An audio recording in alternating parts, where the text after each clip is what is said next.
बोलिए गोविंद गुरु महाराज की, बोलिए मामा बालेश्वर की, बोलिए गोटी अंबा की। आज आदिवासी अधिकार दिवस के उपलक्ष्य में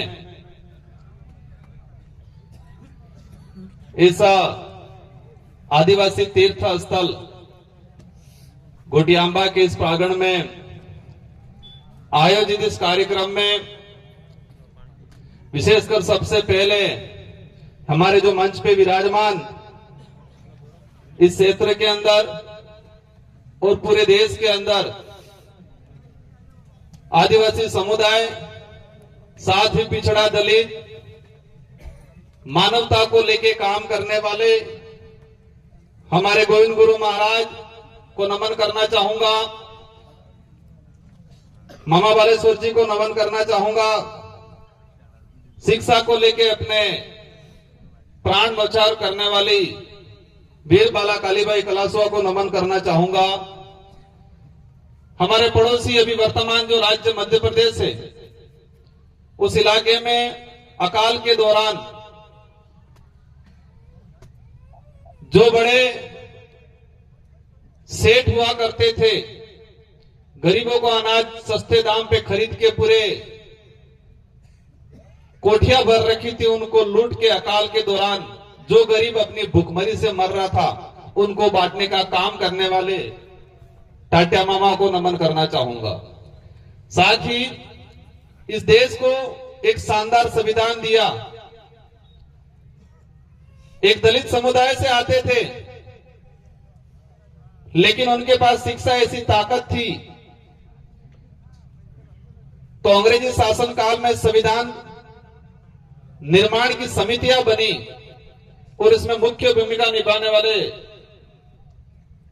अंबेडकर जी को नमन, बिरसा मुंडा को नमन, और बांसवाड़ा के नाम से जो चर्चित है बादशाह भील चरपोटा, जिन्होंने बांसवाड़ा को बसाया, उनको नमन करना चाहूंगा। साथियों, आज का जो कार्यक्रम काफी चर्चित रहा। कुछ लोगों ने इस कार्यक्रम को काफी चर्चित बना दिया।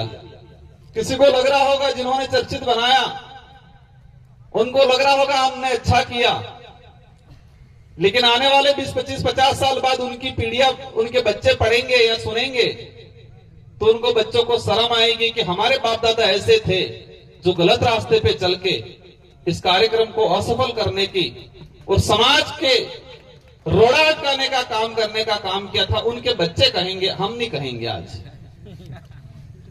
हमारा कार्यक्रम का मुख्य टाइटल, जो उद्देश्य था, विश्व आदिवासी अधिकार दिवस। 13 सितंबर 2007 को यूएनओ ने विश्व आदिवासी अधिकार दिवस घोषित किया, और वो विश्व आदिवासी अधिकार दिवस इसलिए घोषित किया,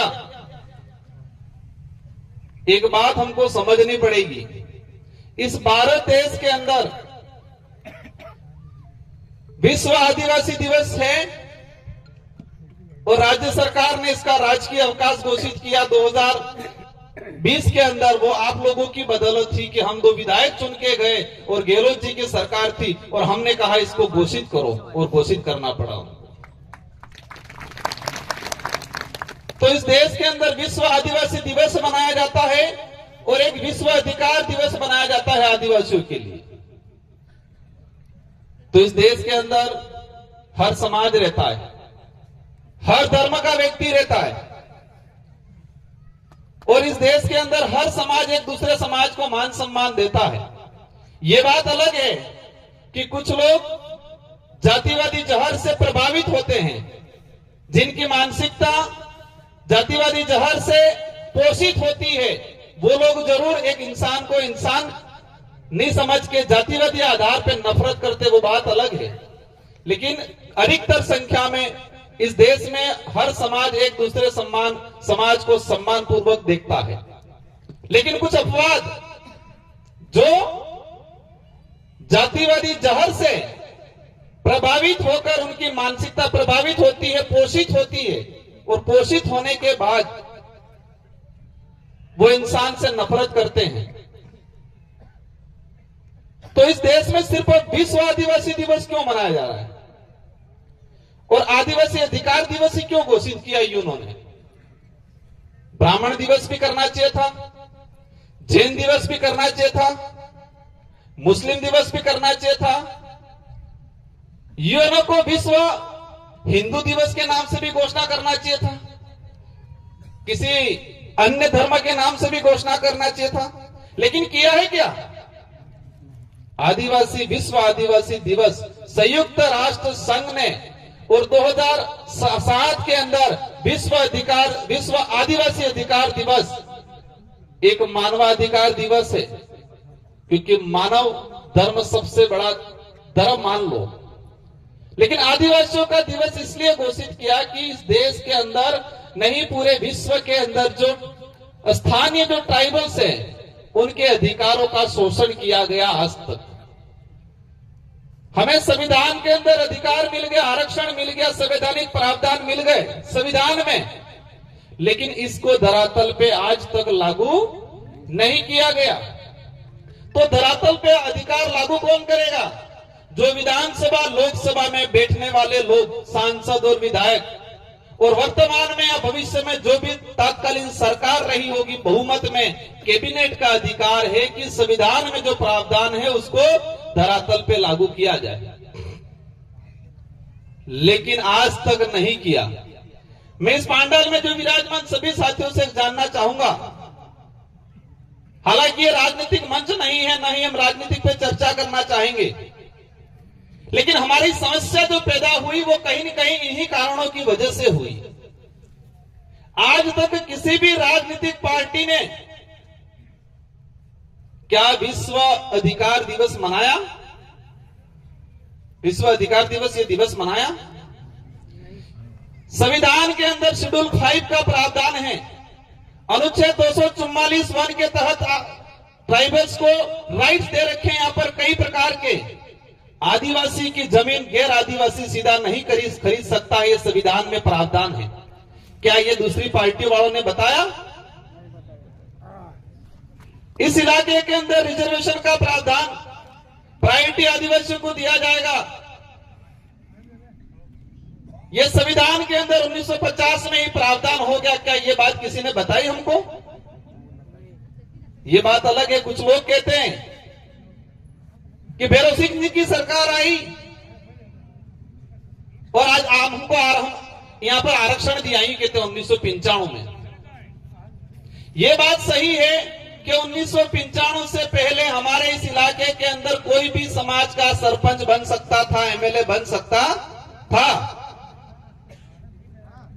और जब ये पैसा एक्ट के संबंध में आंदोलन चले और 1994-95 के आसपास राजस्थान के अंदर भैरव सिंह जी की सरकार थी, बीजेपी की सरकार थी, इसलिए बीजेपी वाले कभी खुश होकर ये कहते हैं कि आरक्षण हमने दिया। ये सच्चाई क्या है? सच्चाई ये है कि सुप्रीम कोर्ट के अंदर एक याचिका दायर की कि संविधान में 1995 से यह प्रावधान है कि शेड्यूल 5 और शेड्यूल 6 का जो क्षेत्र है वहां पर शासन और प्रशासन में 100% रिजर्वेशन ट्राइबल को मिलना चाहिए। इसके बावजूद भी आप शासन के अंदर, मतलब शासन में सरपंच, प्रधान, जिला प्रमुख, एमएलए, एमपी, ये शासन हो गया, और प्रशासन मतलब अपने सरकारी नौकरी। तो संविधान में प्रावधान था और उसको लेके सामाजिक सेवी, नॉर्थ ईस्ट का समाज सेवी था, उसने सुप्रीम कोर्ट में याचिका दायर की कि देश के अंदर संविधान के अनुरूप शेड्यूल 5 के प्रावधान लागू नहीं है, और सुप्रीम कोर्ट ने डंडा किया सभी सरकारों को। राजस्थान के अंदर उसमें भैरव सिंह जी की सरकार थी और कहा कि संविधान में प्रावधान है, आप लागू कहीं क्यों नहीं कर रहे हो, और उनको मजबूरन लागू करना पड़ा उस समय। इससे क्लियर ये होता है कि किसी पार्टी वाले ने आरक्षण नहीं दिया है। आरक्षण हमारे बाप दादाओं ने लड़ झगड़ के अंग्रेजों से, राजा रजवाड़ों से, मुगलों से संविधान के अंदर प्रावधान करवाया।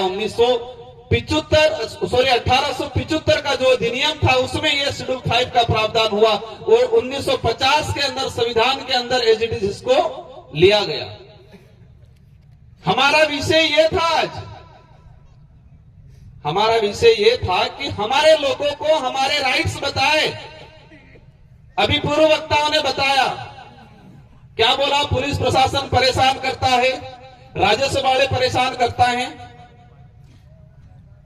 हम सभी को दोष नहीं दे सकते, हो सकता है कुछ % जो गलत मानसिकता से या गलत विचारधारा से प्रभावित लोग होते हैं अधिकारी, वो जरूर हमारा शोषण करते होंगे, हर कोई नहीं करता है। तो उसको लेके भी कहना चाहूंगा, हमारा राइट से अधिकार ये है पेशा एक्ट। पेशा एक्ट में यह स्पष्ट कर रखा है कि 2 साल तक की सजा वाला कोई भी मामला संबंधित थानेदार सीधा थाने में मुकदमा दर्ज नहीं कर रहे, ये पेशा एक्ट में प्रावधान कर रखा है। 2 साल की कम सजा वाला छोटा मोटा मामला अगर कोई भी आदमी सीधा थाने में जाए तो संबंधित जो जांच अधिकारी है वो पेशा एक्ट की जो हमारी ग्राम सभा है उस ग्राम सभा को भेजेगा। ग्राम सभा पहली प्रायोरिटी देगी कि आपसे समझौता हो। ये कानून में लिखा हुआ है, पेशा एक्ट में लिखा हुआ है। ये बात कोई नेता बता रहे हैं, दूसरी पार्टी वाले बताते हैं। अब इस बात को करने के लिए हम आए थे यहां, संविधान की 5वीं अनुसूची के प्रावधान को बात करने आए थे। सुप्रीम कोर्ट के कई जजमेंट आए हैं, उस जजमेंट में कहा है कि आदिवासी हजारों साल से इस पे शोषण हुआ है, तो आजाद भारत के अंदर संविधान में जो प्रावधान है आदिवासियों को मिलना चाहिए। ये सुप्रीम कोर्ट और हाई कोर्ट के कई जजमेंटों ने कहा है। हम ये बात करने आए थे, लेकिन बात को, इस मुद्दे को भटकाने के उद्देश्य से ये पहली बार नहीं हो रहा है। और हमें भी पता था ये चीजें आएगी, हमारा अड़चन, हमारा विरोध भी होगा, हमें गालियां भी देंगे, हमारे साथ धक्का मुक्की करने भी आएंगे भविष्य में, क्योंकि कुछ लोगों को मानसिक रूप से गुलाम बना रखा है। क्या कर रखा है? मानसिक रूप से गुलाम। हम अधिकार की बात करने आए, उन्होंने धर्म की बात को लाके रख दिया। लायक नहीं लाए यहां। क्या कहा? राजकुमार का विरोध करेंगे। राजकुमार 2 बार विधायक रहा, 84 की जनता ने मुझे बनाया, और तीसरी बार आप सब ने रात दिन मेहनत करके मुझे सांसद बनाया। 2 बार विधायक रहते हुए विधानसभा में मैंने ये बात बोली है। ऐतिहासिक आधार पे ये स्पष्ट है कि आदिवासी समुदाय की परंपरा, धार्मिक व्यवस्था किसी भी धर्म से मेल नहीं खाती। संवैधानिक प्रावधानों से यह स्पष्ट है कि आदिवासी समुदाय धर्म पूर्वी है। और कई सुप्रीम कोर्ट और जजमेंट के जो आए हैं उससे यह स्पष्ट है कि आदिवासी न हिंदू है, न ईसाई है, न मुस्लिम है, न बौद्ध है। और यही नहीं, कई लेखकों ने, कई बुद्धिजीवियों ने लिखा है, और उस पर थोड़ी देर आएंगे अपन। मैं एक चिट्ठा निकाल के लाया, जब उन्होंने विरोध करना शुरू किया, धर्म को लेके ले आए, हम अधिकार की बात करने आए थे, ये धर्म पे आ गए। धर्म हमारा विषय नहीं है, नहीं हम धर्म पे जाना चाहेंगे, लेकिन ये बात जरूर कहेंगे कि हम गोविंद गुरु महाराज, मामजी महाराज, मामा बालेश्वर, उनको मानेंगे, किराएदारों वालों को नहीं मानेंगे। आज मेरा विरोध कर रहे हैं ये। मैं किस जगह से आता हूं? मैं 84 से आता हूं, और गोविंद गुरु महाराज को पहला शरण हमारे परिवार के लोगों ने दिया था। कलसी बेमा ने नाम सुना होगा आप लोगों ने, कलसी बेमा। और हमारी रोज गोत्र के, हमारे परिवार के, हमारा खून था वो। गोविंद गुरु महाराज ने पहली शुरुआत भक्ति की बात करें आदिवासी समाज में बासिया धाम से शुरू किया, बासिया से। और वो हमारे परिवार कलसी बेमा से, पुराने बुजुर्गों हम वो जानते होंगे। और कलसी बेमा के घर से वो रोज हमारे गोत्र के, हमारे परिवार के लोगों से, वहां से हमारी भक्ति शुरू हुई है। और हमको सिखाएंगे ये भक्ति क्या है। हम कलम जो चढ़ा रखा है उस कलम का विरोध करने आए, और यहां करने का विषय ही नहीं था। ये देश का संविधान ये कहता है कि कोई भी व्यक्ति अपनी इच्छा के अनुसार किसी भी धर्म को स्वीकार कर सकता है, देश का संविधान कह रहा है। और इस देश के इतिहास में पहला उदाहरण भीमराव अंबेडकर जी ने 1936 के अंदर महाराष्ट्र में एक सभा में कहा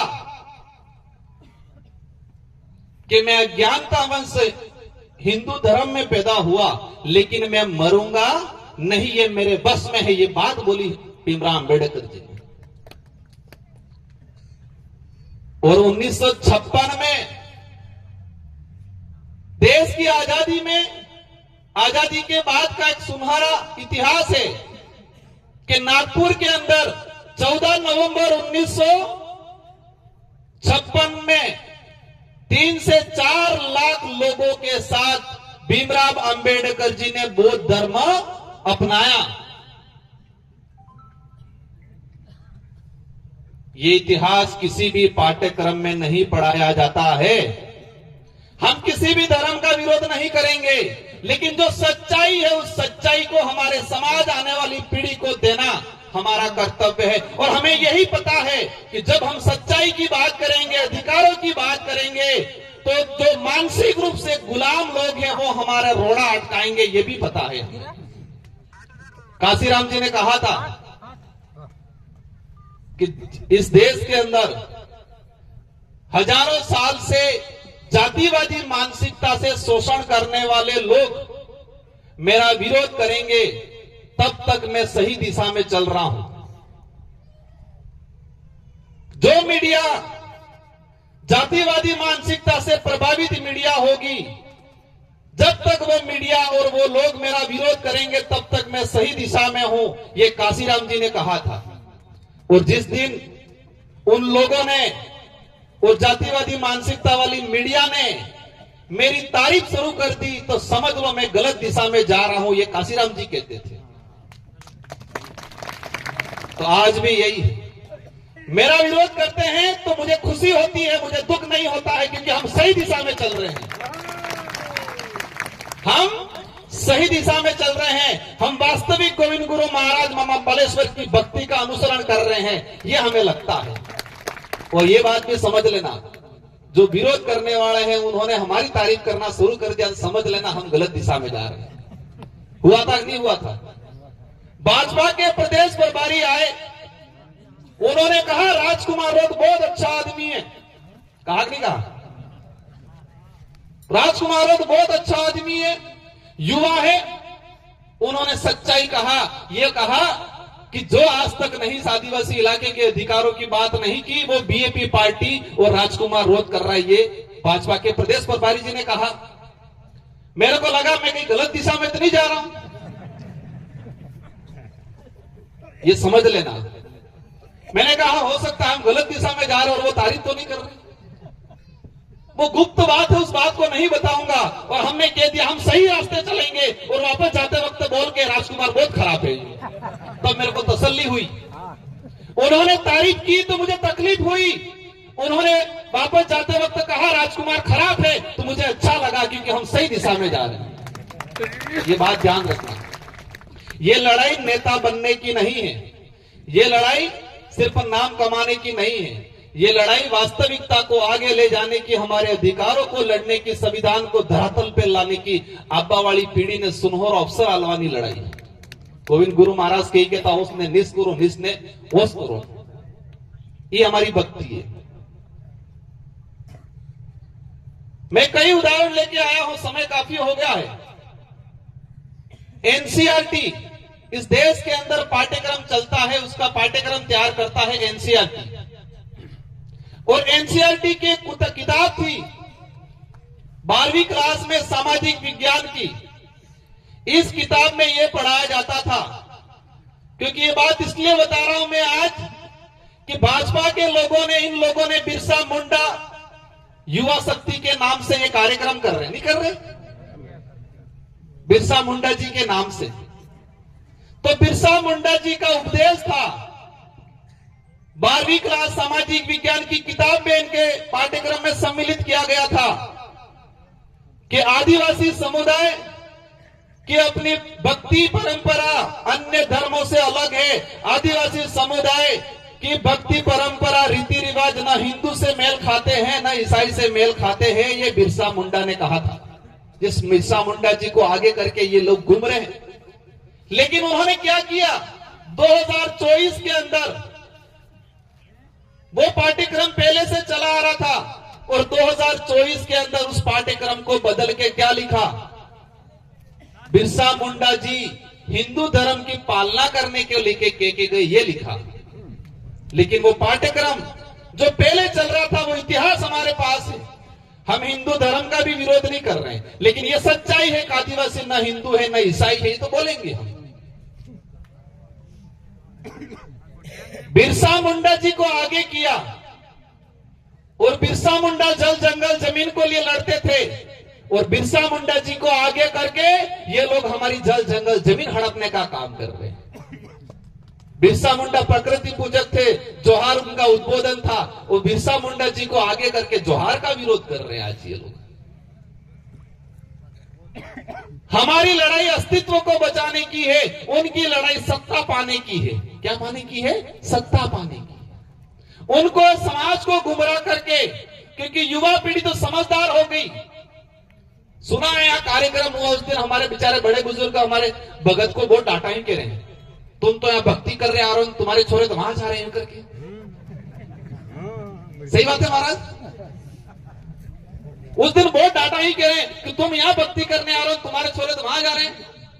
हमने बच्चों को क्यों पढ़ाया? हर माँ बाप ये कहता है कि मार सोरो बणी गणी ने जागरूक था એટલે ભણાવવા આપણે। तो हमारे बच्चों को पढ़ाया इसलिए कि हमारा बच्चा पढ़ लिख के जागरूक होगा, अपने अधिकार को समझेगा, इसलिए पढ़ाया आपने। अब बच्चा पढ़ लिख के जागरूक हुआ, उसके अधिकार को समझने लग गया, अपने इतिहास को समझने लग गया, और बच्चा उनकी तरफ जाएगा नहीं। बच्चा तो अपने काम की ओर ही जाएगा, जो सही लगा उस पर जाएगा। बस कहेगा सुरो बगड़ी की कहीं क्यों कहीं। बातें अनेक हैं, उनकी जो बात थी उसी बात को मैं दोहराना चाहूंगा। आज भाजपा के पूर्व केंद्रीय मंत्री थे, उन्होंने कहा आदिवासियों की धार्मिक मान्यता प्रकृति पूजा पर आधारित है, जो किसी भी अन्य संगठित धर्म से मेल नहीं खाती है। कई लोगों ने कहा, उड़ीसा के पूर्व मुख्यमंत्री बिजू पटनायक, उन्होंने कहा आदिवासियों की धार्मिक और सांस्कृतिक मान्यता स्वतंत्र है, अन्य किसी भी संगठित धर्म से में समाहित नहीं होती है।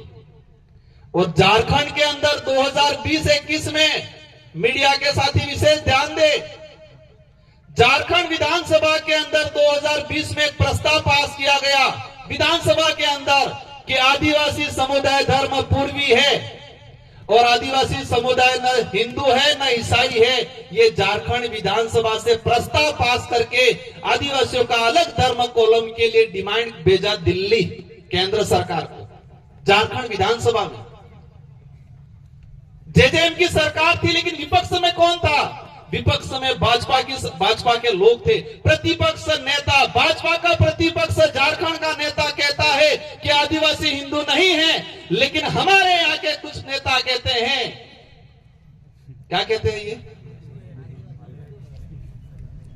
हम कुएं में रहने वाले मेंढक नहीं हैं, हम समुद्र में तैरने वाले मगरमच्छ बन गए हैं। इसलिए पूरे देश की खबर रखेंगे कि इस देश में तुम क्या कर रहे हो, देश के किस कोने में। झारखंड में हमारे आदिवासी भाइयों का मैं चैलेंज करता हूं। आप झारखंड के अंदर पूर्व मुख्यमंत्री है अर्जुन मुंडा जी, उन्होंने कहा है कि आदिवासी धर्म व्यवस्था में नहीं आता है। फिर दोबारा कह रहा हूं, धर्म हमारा विषय नहीं है, जिसको जो मानना है वो माने, लेकिन हम ये कहेंगे कि आदिवासी समुदाय धर्म पूर्वी है। किसी की इच्छा होगी, हमारे कुछ प्रोफेसर है बेचारे, दया आती है इन पे। 2018 में हमारी पार्टी से चुनाव लड़े, कुछ नेताओं के गुंडों ने उनको बहुत ठोका, उनके हाथ पैर तोड़ दिए, उनकी अंगुलियां तोड़ दी। आज भी अंगुली टेढ़ी देखना। हाँ, और मुझे लगता है उसी दिन पे दिमाग पे भी चोट आई है उनके, ऐसा लग रहा है। एक हमारे प्रोफेसर थे, 2023 में गढ़ी से विधानसभा चुनाव लड़े, चुनाव हार के बाहर निकले एक नेता के परिवार वालों ने रगड़ रगड़ के धोया रोड पे। सही बात है कि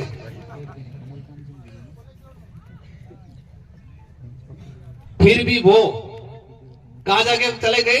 जिनको रगड़ रगड़ के उनको मारने वाले थे वही घुसे। तो उस दिन से इनके दिमाग पे चोट आई है।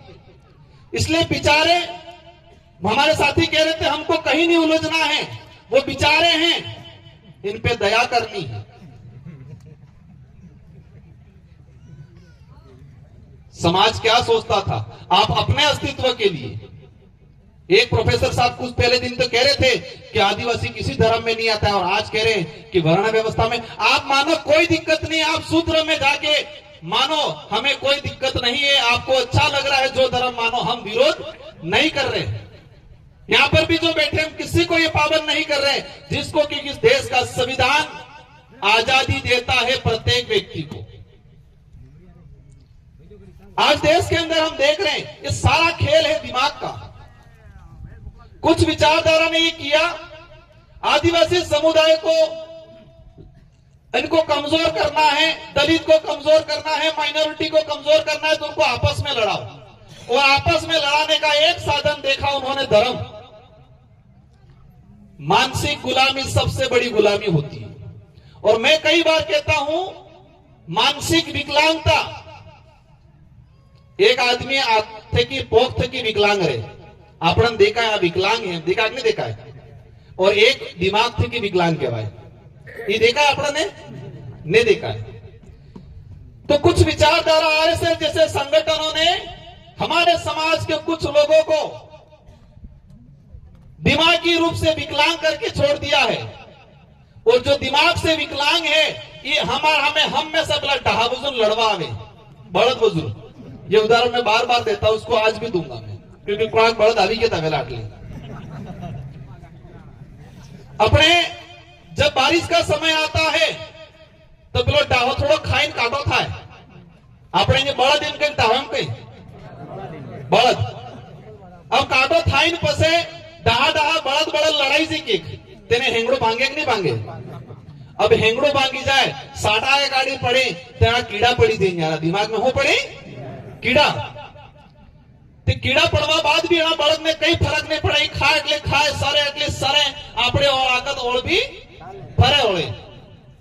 लेकिन घर तनी विचार करता है, मालिक विचार करता है कि मेरे बड़द के दिमाग में कीड़े पड़ गए हैं, कल उठा के इस बड़द को नुकसान होगा, इस बड़द का इलाज कराना पड़ेगा। फिर डॉक्टर ढूंढता है, वो फिर डॉक्टर लाता है, उस बड़द को व्यवस्थित जो काटो रोकड़ू में मादी नहीं बादी खोटे मादी बराबर बेचा काचा है खोटे मादी हेंगड़ो मादी पसे डॉक्टर ने हाथे डॉक्टर बराबर पहले रुई गाली ने सफाई करे कीड़ा काढ़े, वो डॉक्टर बड़द बेन बे पोगे ठेके कीड़ा काढ़ी पसे दवाई नाके फिर डूसो करे अंदर पैक करे, बड़द बेन बे पोगे ठेके ठेके नहीं ठेके।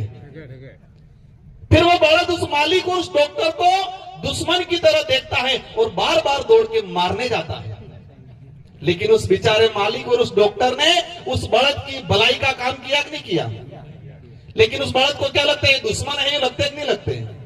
तो हम भी, हमारे समाज के कुछ लोग दिमागी रूप से विकलांग हैं, उनके दिमाग में हमारी विचारधारा की दवाई डाल डाल के, हमारे विचारधारा की दवाई डाल डाल के, रूट डाल डाल के इलाज करते हैं। तो पहला बड़द वजन ठीक हम आवे नहीं आवे। लेकिन चिंता मत करो, हम तो डॉक्टर हैं, हमारी दवाई में इतनी ताकत है कि वो इलाज बराबर करेगी, उनका नहीं तो उनके बच्चों का भी इलाज होगा विचारधारा के आधार पर। और ये बात सत्य है कि यहां पर राजकुमार रोत इंपोर्टेंट नहीं है, यहां पर कांतिभाई आदिवासी इंपोर्टेंट नहीं है, यहां पर जयकृष्ण भाई इंपोर्टेंट नहीं है, यहां पर विचारधारा इंपोर्टेंट है। ये बात आप सबको ठान के जानिए। मतलब दवाई इंपोर्टेंट है, डॉक्टर इंपोर्टेंट नहीं है।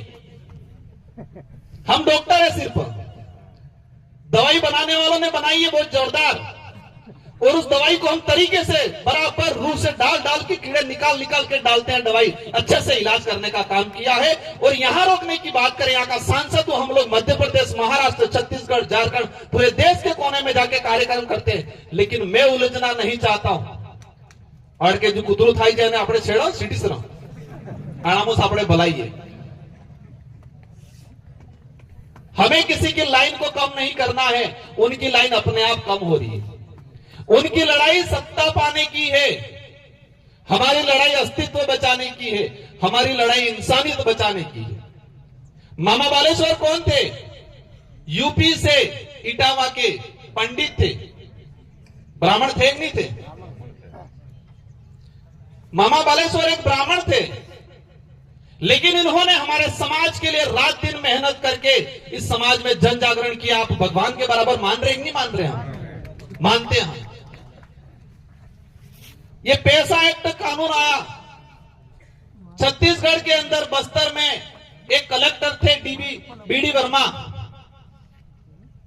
कलेक्टर थे शर्मा, बीडी शर्मा छत्तीसगढ़ में कलेक्टर थे। और शर्मा जी ने देखा कि यहाँ के आदिवासियों की हालत खराब है, कुछ लोग मनुवादी प्रकार के लोग इनकी शोषण कर रहे हैं। और उस समय जो तात्कालीन कलेक्टर थे बीडी वर्मा और शर्मा, उन्होंने आदिवासी समाज के लिए काम करना शुरू किया और इस्तीफा दिया कलेक्टर के पद से। वो शर्मा थे, लेकिन आदिवासियों के काम कर किया तो बस्तर शहर के अंदर उनका जुलूस निकाला वहां के मनुवादी लोगों ने, जिनके अंदर इंसान को इंसान से नफरत करने की विचारधारा रहती है, जिनके अंदर कूट कूट के जातिवाद भरा रहता है। उन्होंने, वो कलेक्टर थे, उन कलेक्टर का भी जुलूस निकाला वहां, गले में जूतों की माला पहना के। आज वहां के लोग वहां पर संविधान मंदिर बनाया है, उनकी पूजा करते हैं बस्तर में आज। तो हम यहां भी कहना चाह रहे हैं, अगर बनना है तो मामा बालेश्वर की तरह बनो, बीडी शर्मा की तरह बनो, जो गरीबों के हित में सोच के काम करते थे। हम किसी का विरोध नहीं करेंगे, लेकिन तुम हमारी भोले का, हमारी अज्ञानता का शोषण करोगे, उसके आधार पे हमें प्रताड़ित करोगे, हमारे जमीन हड़पोगे, हमारी भक्ति को अशुद्ध करके तुम्हारी कलम वाली भक्ति को चढ़ाओगे, हम स्वीकार नहीं करेंगे। इसलिए साथियों, ये लड़ाई आने वाली पीढ़ी को लेकर लड़ रहे हैं। और आदिवासी समुदाय ऐसा है कि आज तक किसी भी गरीब व्यक्ति का शोषण नहीं किया है। 1000 घर आदिवासी रहेगा, एक कोने भी पंडित जी या कोई भी समाज का आदमी एक सिंगल घर होगा, आदिवासी समुदाय उसकी रक्षा करेगा, उसको परेशान नहीं करेगा। लेकिन देश के कोने में यह स्थिति है कि दूसरे समाज का बाहुल्य क्षेत्र है और हमारा गरीब आदिवासी दलित का अगर घर है तो वो रात दिन शोषण करने की सोचते कि नहीं सोचते? देश के इतिहास में उठा के देख लो, आदिवासियों के राजा रहे, महाराजा रहे, लेकिन आदिवासियों ने किसी का शोषण नहीं किया। आज ये हमारे खून में है। इतना दयालु समाज, इतना भोला समाज, इतना सच्चा समाज। हम देख सकते हैं महाराणा प्रताप को कंधे से कंधा मिला के साथ दिया कि नहीं दिया? महाराणा प्रताप की माता जब पानरवा में छोड़ के चले गए थे, वो कहां छोड़ के चले गए थे? पानरवा में, राणा पूजा के वहां। उनकी सुरक्षा राणा पूजा हमारे भीलों ने की थी महाराणा प्रताप की मां को। और महाराणा प्रताप के साथ उनके भाई थे शक्ति सिंह और जगमाल। महाराणा प्रताप के सगे भाई थे शक्ति सिंह और जगमाल। उन दोनों भाइयों ने भी उनके साथ नहीं दिया और वो भी अकबर की गोद में जाके बैठ गए थे। साथ देने का काम हमारे भीलों की सेनाओं ने, पठानों की सेनाओं ने किया था। और आज कुछ लोग कहते हैं हम महाराणा प्रताप के वंशज हैं, लेकिन जिस महाराणा प्रताप को जिन समाज ने साथ दिया था और राणा प्रताप से महाराणा कहलवाने का काम किया, उनके से शोषण करने की बात करते हैं। मेरी नजर में वो नहीं हो सकते उनके खून। मानना है कि नहीं मानना इस बात को? महाराणा प्रताप की माताजी का, उनके पूरे परिवार की रक्षा करने का काम किया। 2 सगे भाई थे, जगमाल और शक्ति सिंह। दोनों चले गए अकबर के पास, मान सिंह की तरफ से लड़े। ये समाज रहा हुआ हमारा, सबको साथ में लेके चलना है, चलने का आज तक काम किया है, लेकिन शोषण हमारा किया है। और सबसे ज्यादा किया है इन राजनीतिक पार्टियों की गुलामी करने वालों ने, लोगों ने हमारा शोषण किया है आज तक। आरक्षण बेचा, आज काकरी डूंगरी, आज ही के दिन घटनाक्रम हुआ। बैठे कुछ साथी आए हुए पीछे, कुछ नेताओं ने जानबूझ के उकसा के वहां मामला बिगाड़ा और मामला बिगाड़ के हमारी 1168 जो सीटें बेरोजगार साथी थे उनकी छीनने का काम किया। પેલા બાગીદોળમાં आहे बेटा आहे कि शुरुआत गणेश की है तो पे रोड माते उतरी बेचारे बोले बाले कुछ दिक्कत नहीं, आज सही है। वो रिकॉर्डिंग भी मेरे पास पड़ी है, आप सड़क पे उतर जाओ, मैं बैठा हुआ हूं। ये किसी नेता ने उस समय कहा था और बोले वाले लड़के बेचारे हमारे बागीदोरा के सड़क पे उतर गए, दंगा करवाया। वही चीज आज करने की सोच रहे थे। यहाँ पर समाज को समाज हमारे बोले वाले जो बोला महाराज है बापड़ा आनंद मोरी करी मुगली दीदा। हमें भक्ति करनी है, भक्ति और धर्म में भी अंतर है। जिन दाम धूणी थानक नेजो दजा और झंडो फर्क है, इन दाम धूणी थानक और मंदिर में भी फर्क है, भक्ति और धर्म में भी फर्क है। आना माते भी कई दिन बात करेंगे अपनी। इसलिए आप सबको खूब खूब धन्यवाद। और विशेषकर आयोजन कमेटी, आपने एक शानदार आयोजन किया। विपरीत परिस्थितियों में आपने एक अच्छा आपको पग पग पे रोकने का काम किया। और मैं वही कहना चाहूंगा, जिस दिन तक आपको रोक रहे हैं समझ लो आप अच्छी दिशा में चल रहे हो, और जिस दिन आपको साथ देने लग गए समझ लो आप गलत दिशा में चल रहे हैं। क्योंकि हमारी विचारधारा वही है, जो मानसिक रूप से विकलांग है उनका इलाज करने का। इन्हीं शब्दों के साथ सारे बड़े बुजुर्गों को, हमारी माता बहनों को, हमारे सारे आयोजन कमेटी को, मीडिया बंधुओं को, राजस्थान पुलिस के जवानों को, आप सबको तहे दिल से धन्यवाद। एक तीर एक कमान, एक तीर एक कमान।